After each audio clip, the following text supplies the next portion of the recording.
அனைவருக்கும் கோபிநாத்தின் அன்பு வணக்கங்கள் நண்பர்களே. வீட்டில் ஒருத்தருக்கு நல்ல காலம் வரப்போகுது அப்படின்னா அதை எப்படி தெரிஞ்சுக்கிறது அப்படிங்கிறத தான் இந்த பதிவில் பார்க்க இருக்கோம். எப்படி தெரிஞ்சுக்கலாம்?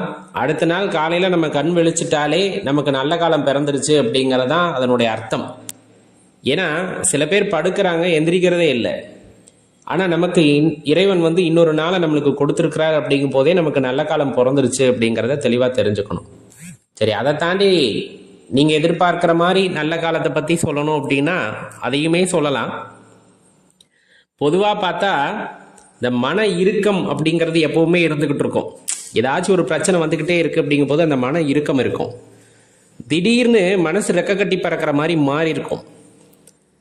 அப்படியே என்னன்னே தெரியாமல் அப்படியே புதிதாக பிறந்த மாதிரி ஒரு எண்ணம் மனசில் உண்டாகுது அப்படின்னாலே உங்களுக்கு நல்லது நடக்க போகுது அப்படிங்கிறது அது அறிகுறியாக இருக்கும். இன்னொரு நிறைய ஆன்றோர் சான்றோர்களோட தொடர்பு அப்படிங்கிறது கிடைக்க ஆரம்பிக்கும். நிறைய நல்ல நல்ல அறிவுரைகளை கூறுவார்கள். மனம் தெளிவாக அதை உள்வாங்கி கொள்ளும். அடிக்கடி குலதெய்வ கோயிலுக்கு போகிறதுக்கான சந்தர்ப்பம் ஏற்படும். நீங்கள் எவ்வளோதான் வேலைப்பளுவில் இருந்தாலும் எதேர்ச்சியாக அந்த ஊர் பக்கமாக போகிறதுக்கான நம்மளுக்கு பயணம் திட்டமிட்டு இருக்கும். சரி, அப்படியே கோயிலுக்கு போயிட்டு வரலாம் அப்படிங்கிற அந்த மாதிரியாவது குறைந்தது அடிக்கடி அந்த குலதெய்வ ஆலயத்தை மிதிக்கக்கூடிய வாய்ப்பு அப்படிங்கிறது உங்களுக்கு கிடைத்திருக்கும். அதே போல நிறைய சித்தர் ஆலயங்களை விஜயம் செய்யக்கூடிய அந்த ஒரு வாய்ப்பும் உங்களுக்கு கிடைத்திருக்கும். ஏன் இதை குறிப்பிட்டு சொல்கிறோம் அப்படின்னா, சித்த பெருமக்கள் நமது கஷ்டத்தை போக்குறதுக்கான வழியை காமிப்பாங்க, அவங்க தீர்க்க மாட்டாங்க. நம்ம மனசுக்குள்ள குழப்பமா இருக்க சில விஷயங்களுக்கு விடை காண வழிவகை செய்து தருவார்கள். அது ஒண்ணு. எப்பவுமே இல்லாம தான தர்மம் செய்ய வேண்டும் என்ற மனம் உங்களுக்கு வந்திருக்கும். பிற ஜீவராசிகளை பார்த்து கலங்கி நிற்கக்கூடிய அந்த மனமானது உங்களுக்கு வந்திருக்கும். கஷ்டப்படுறாங்க யாராச்சும் அப்படின்னா உங்க மனசு உடனே இறங்கி போய் அவங்களுக்கு ஏதாச்சும் செய்யணும் அப்படிங்கிற மனசு உங்களுக்கு வந்திருக்கும். உங்ககிட்ட இருக்கிறத எடுத்து நீட்டணும், தம்மிடம் இருக்கக்கூடிய செல்வத்தில் ஒரு பகுதி அவர்களுக்காக செய்யணும் அப்படிங்கிற எண்ணம் உங்களுக்கு வந்திருக்கும். வறுமையிலே இருந்தாலும் அது வரும். அப்படி வருதுனாலே நல்லா தெரிஞ்சுக்குங்க, நல்ல காலம் பிறந்துருச்சு அப்படின்னு. ஏன்? பிற ஜீவராசிகள் துன்பப்படுவதை பார்த்து நீங்கள் துன்பப்படுகிறீர்கள் என்றால் உங்கள் துன்பத்தை இறைவன் நீக்கி விடுவார். அது அப்போதைக்கு உங்களுக்கு அது துன்பமா தெரியும்.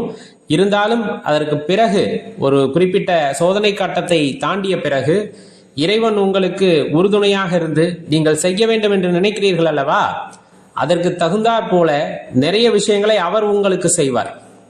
அப்ப அதன் மூலமாக நீங்கள் நிறைய பேத்துக்கு செய்ய முடியும். அப்ப நல்ல காலம் பிறக்குது அப்படின்னு சொன்னாலே பிறருக்கு செய்ய வேண்டும் என்ற மனது உங்களுக்கு வந்துவிடும்.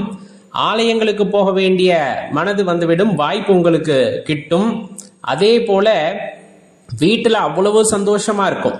ஒருத்தரை பார்த்து கோவப்பட்டுக்கிட்டே இருக்கும் அப்படிங்கிற நிலைமையெல்லாம் மாறி யாரை பார்த்தாலும் சந்தோஷமா இருக்கணும் அப்படிங்கிற அந்த எண்ணம் வரும். இன்னும் சொல்ல போனா ரொம்ப அமைதியான இடங்களை தேடி போய் அமர்ந்து தியானிக்க வேண்டும் என்ற எண்ணம் வர ஆரம்பிக்கும். இந்த மாதிரி அறிகுறிகள் உங்கள் மனதிலே தென்படுகிறது அப்படிங்கும் போது உங்களுக்கு நல்லது நடக்க போகுது அப்படிங்கிறத தெரிஞ்சுக்கலாம். சில பேத்துக்கு இந்த கவுளி, அதாவது பள்ளி சைனம் சொல்லுவோம் இல்லையா, அந்த மாதிரி நல்ல காரியங்கள் நடக்க போகுது அப்படிங்கிறத சில அறிகுறிகளை வைத்தும் நீங்கள் தெரிந்து கொள்ளலாம். ஏதாவது ஆலயங்களிலே சாமி கும்பிட்டுக்கிட்டு இருக்கும் போது பூசறிந்து விழுவதாக இருக்கட்டும், மணி ஓசை கேட்பதாக இருக்கட்டும், இந்த மாதிரி நிறைய சகுனம் சம்பந்தமாகவும் உங்களுக்கு அறிகுறிகள் தென்படலாம். பசுமாடு வீட்டுக்குள்ள வர்றது, வீட்டுக்குள்ளனா நடு வீட்டுக்குள்ள இல்ல, நீங்க இருக்கிற பகுதியை அது நெருங்கி வருது அப்படின்னாலே உங்களுக்கு நல்ல காலம் பிறக்கிறது அப்படிங்கிறத நீங்க தெரிந்து கொள்ளலாம். நிறைய ஜீவராசிகள் வீட்டை நோக்கி வருவது விஷ ஜந்துக்கள் அல்ல, அடியேன் சொல்வது பறவைகள், இவையெல்லாம் வீட்டை நோக்கி வருகிறது அப்படிங்கும் போது கண்டிப்பா அது உங்களுக்கு ஒரு நல்ல அறிகுறியாகவே இருக்கும். யாராச்சும் குலதெய்வாலயத்திற்கு போயிருப்பாங்க, அங்கிருந்து உங்களுக்கு பிரசாதம் கொடுத்து விட்டுருப்பாங்க, அந்த பூசாரி கொடுக்க சொன்னார் அப்படின்னு சொல்லிட்டு. இது எல்லாமே ஒரு நல்ல சமிக்கையாகத்தான் இருக்கும். ரொம்ப முக்கியமான பதிவும் கூட. பொறுமையாக முழுமையாக கேட்டு உங்கள் நண்பர்களோட பகிர்ந்துக்குங்க. மறக்காமல் இந்த பதிவை லைக் பண்ணிக்கோங்க. சில சாஸ்திரங்கள் சொல்வது என்ன அப்படிங்கிறதான் பார்க்கலாம். இப்போ வீட்டில் மரம் வளர்க்குறோம் அப்படின்னா நமக்கு நன்மை தரக்கூடியது எல்லா மரங்களுமா இருந்தாலும் ஒரு சில மரங்களை வந்துட்டு மறக்காமல் வீட்டில் இருக்கிறது அல்லது அதை வைக்கிறது நல்லது அப்படின்னு சொல்லப்படும். அந்த வகையில் பார்த்தா தென்னை மரம், பழாமரம், வாழை மரம், கமுகு மரம், மாதுளை, திராட்சை கொடி, வேப்ப மரம் வைக்கலாம், முல்லைப்பூ வைக்கலாம், மல்லிகைப்பூ வைக்கலாம், துளசி வைக்கலாம், எலும்பிச்சம்பழ மரம் வைக்கலாம், பவளமல்லி, மாமரம் இருக்கலாம், பன்னீர் செடி, திருநீர் பத்திரி, கற்பூரவல்லி வைக்கலாம். இந்த மாதிரி இருக்கக்கூடியதோடு சேர்த்து எலுமிச்சை மரத்தையும் வந்து வைக்கலாம். இப்போ இந்த செடிகள் எல்லாம் அல்லது மரங்கள் எல்லாம் வீட்டில் இருக்குது அப்படிங்கும்போது அது கண்டிப்பாக வீட்டுக்கு வந்துட்டு எண்ணற்ற நல்லவைகளை வந்துட்டு கொடுக்கும் அப்படின்னு சொல்லப்படும். இப்போ பொதுவாக வந்து ஆசனத்தில் அமர்ந்து தியானிக்கிறதுங்கிறது சிறப்பு. அதுலேயும் பார்த்தீங்கன்னா மரப்பலகை செஞ்சு அந்த மரப்பலகையில் வந்துட்டு அமர்ந்து தியானித்தோம் அப்படின்னா கண்டிப்பாக உடல் ஆரோக்கியத்தோடு அந்த தியானம் வந்து சித்திக்கும் அப்படின்னு சொல்லுவாங்க. குறிப்பாக பலா மரத்தில் அமர்ந்து தியானிக்கிறீங்க அப்படிங்கும்போது அது ஒரு உயர்வான நிலையை எய்துவதற்கு உதவும் அப்படின்னு சொல்லப்படும். பொதுவாக பட்டினிங்கிறது விரதம் அப்படின்னு சொல்லுவாங்க இல்லையா, இதில் அரை பட்டினி அப்படின்னு சொல்லக்கூடியது ஓரளவுக்கு மட்டுமே உணவு எடுத்துக்கிறது. அதனால தான் சொல்லுவாங்க 2 நேரம் உணவு எடுத்துக்கொண்டால் போதுமானது அப்படின்னு சொல்லிட்டு. அதே போல் உயிர் சத்துள்ள உணவுகளை எடுத்துக்கிறதும் சரி, பயம் தவிர்க்கிறதும் சரி, இந்த 3 இருந்துச்சு அப்படின்னா அது ரத்தம் வந்து சுத்தமாக இருக்கிறதுக்கு அது உதவும் அப்படின்னு சொல்லப்படும். பொதுவாக வந்துட்டு பெரியவங்களுக்கான காரியங்கள் நம்ம செய்கிறோம்னு வச்சுக்கோங்களேன், பித்ரு காரியங்கள் செய்கிறீங்க, திதி கொடுக்குறோம், தர்ப்பணம் கொடுக்குறோம் அப்படின்னா அன்றைக்கி தலைக்கு வந்துட்டு எண்ணெய் வச்சு குளிக்கக்கூடாது அப்படின்னு சொல்லுவாங்க. பூஜை அறையில் பார்த்தீங்கன்னா இரும்பு சம்மந்தப்பட்டது அல்லது எவர் சில்வர் சம்மந்தப்பட்ட தட்டுகளை பயன்படுத்துறதை தவிர்த்துக்கணும். அதே போல் பிளாஸ்டிக்கில் இருக்கக்கூடிய பொருட்களையும் பூஜை அறையில் தவிர்ப்பது அப்படிங்கிறது ரொம்ப நல்லது. இப்போ பூஜை அறையில் தெய்வ படங்களை வைக்கிறோம் அப்படின்னா வடக்கு பார்த்து வைப்பதை தவிர்த்து கொள்ளுங்கள். கிழக்கு, மேற்கு அது வீட்டின் அமைப்பிற்கு தகுந்தாற் போல் வைக்கலாம். ஆனால் முடிஞ்ச அளவுக்கு வடக்கு பார்த்து பயன்படுத்துகிறத தவிர்த்துக்கிறது நல்லது அப்படிங்கிறத ஞாபகம் வச்சுக்கணும். ரொம்ப முக்கியமாக ஞாபகம் வச்சுக்க வேண்டியது, நிலைவாசல் இருக்குது அப்படின்னா அந்த நிலைவாசல் மீது ஏறி அமர்றது கூடாது, அதை மிதித்து நடக்கிறது அப்படிங்கிறதையெல்லாம் தவிர்த்துக்கிறது ரொம்பவே சிறப்பான விஷயம்.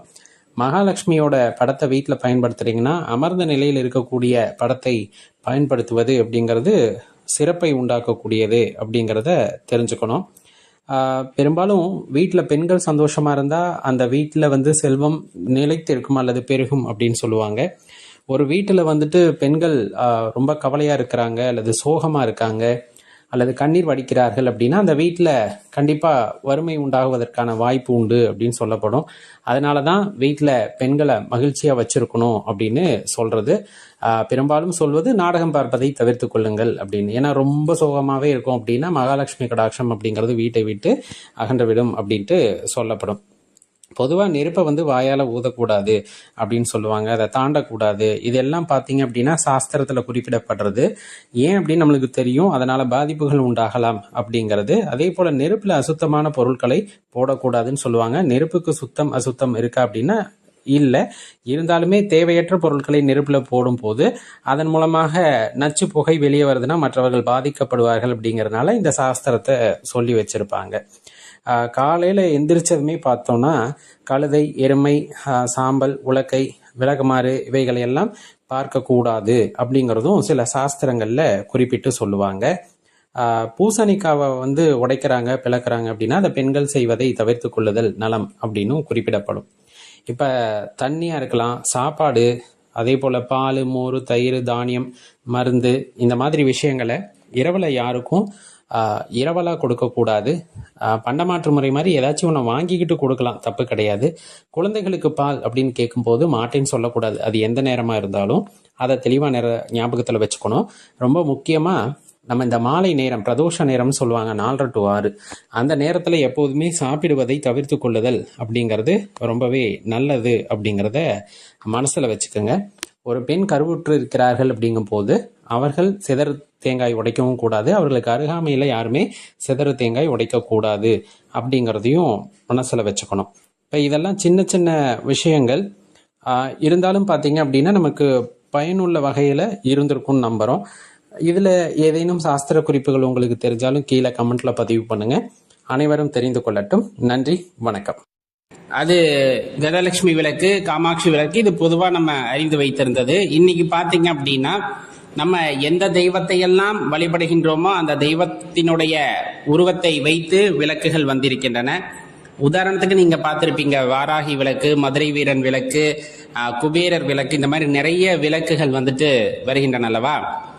அவற்றை வாங்கி விளக்கு ஏத்தினால்தான் அந்த இறைவனுடைய அருள் கிடைக்குமா அப்படிங்கிறத முதல்ல ஒரு கேள்வியா மனசுல எழுப்பிக்குங்க. அதுக்கான விடயத்தை நம்ம பார்க்கிறோம். பொதுவா விளக்கு வெளிச்சத்தை தரக்கூடியது, இருளை அகற்றக்கூடியது, அவ்வளவுதான்.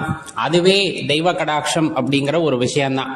இதுல அந்த குறிப்பிட்ட விளக்கை வாங்கி ஏத்தினா தான் அந்த குறிப்பிட்ட தெய்வத்தினுடைய அருள் கிடைக்குமான கிடையாது. அதை முதல்ல உங்க மனசுல பதிய வச்சிடுறேன். காரணம் இருக்கு.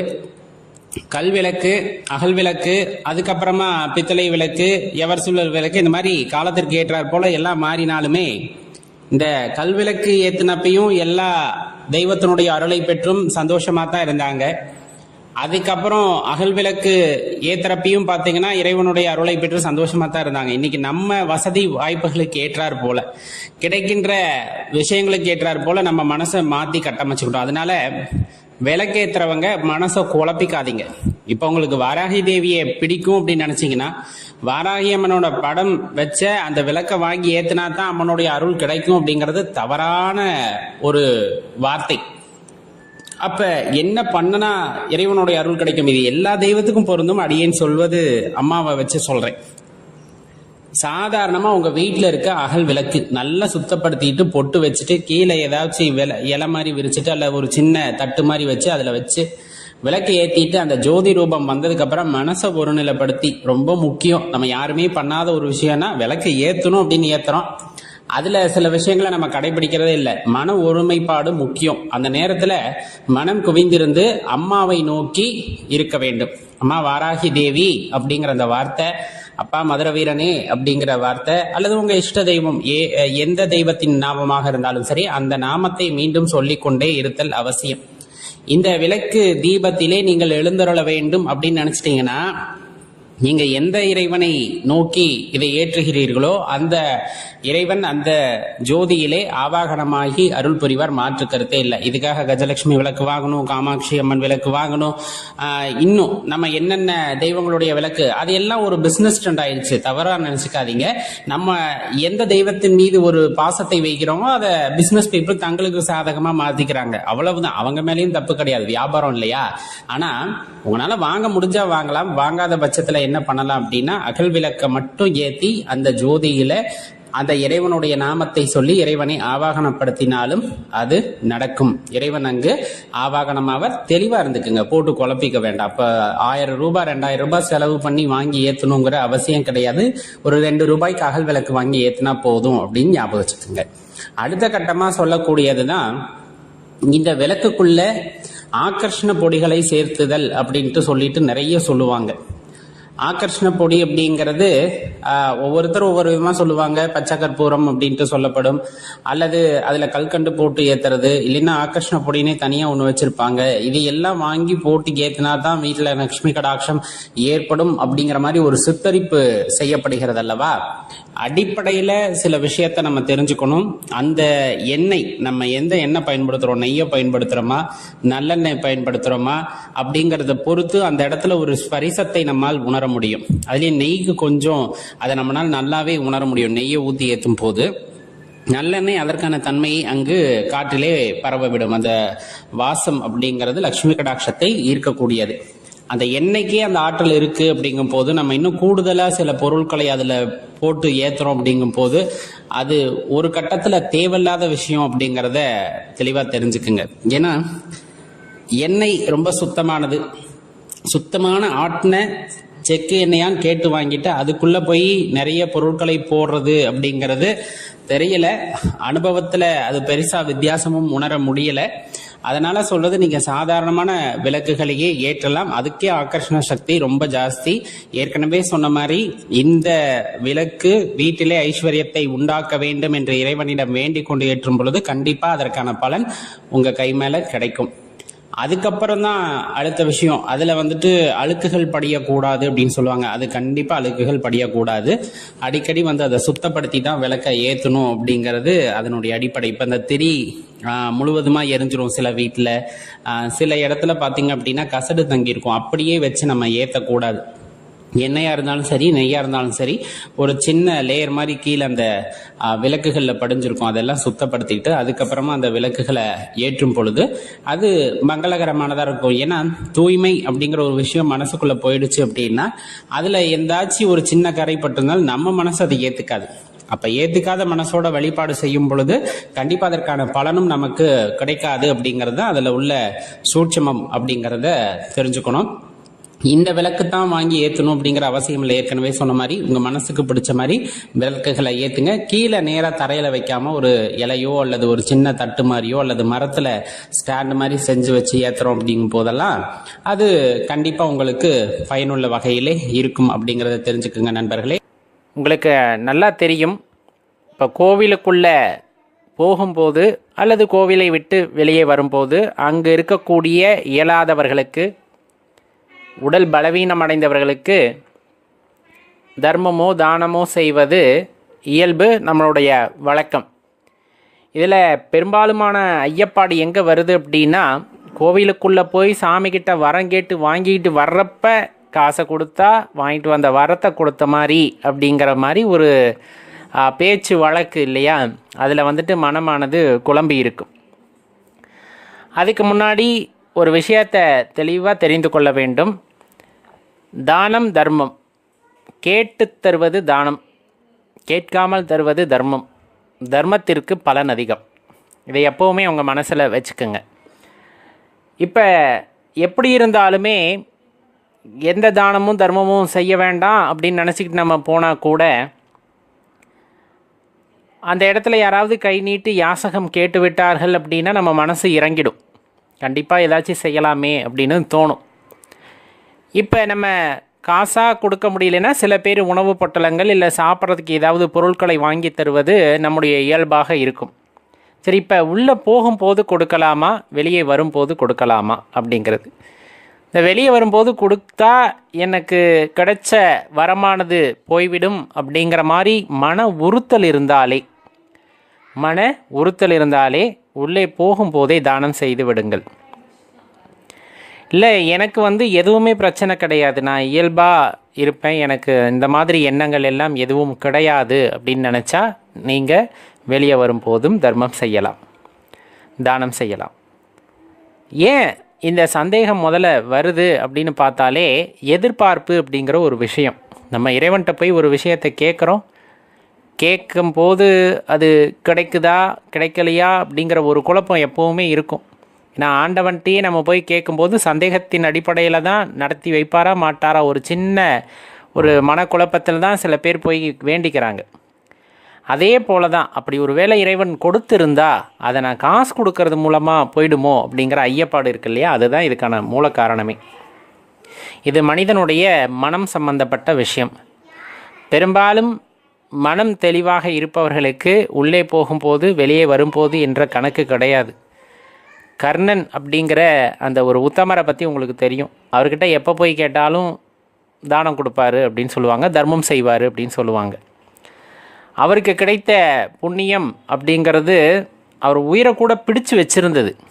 அந்த தர்ம தேவதை அந்த உடலை விட்டு அந்த உயிரை பிரிப்பதற்கு அனுமதி தரவில்லை. காரணம் அவ்வளவு தான தர்மம். அவர் இதெல்லாம் பார்த்து செஞ்சுருப்பார், ஆனால் கண்டிப்பாக கிடையாது அப்படிங்கிறத நம்ம உறுதியாக இந்த இடத்துல சொல்லலாம்.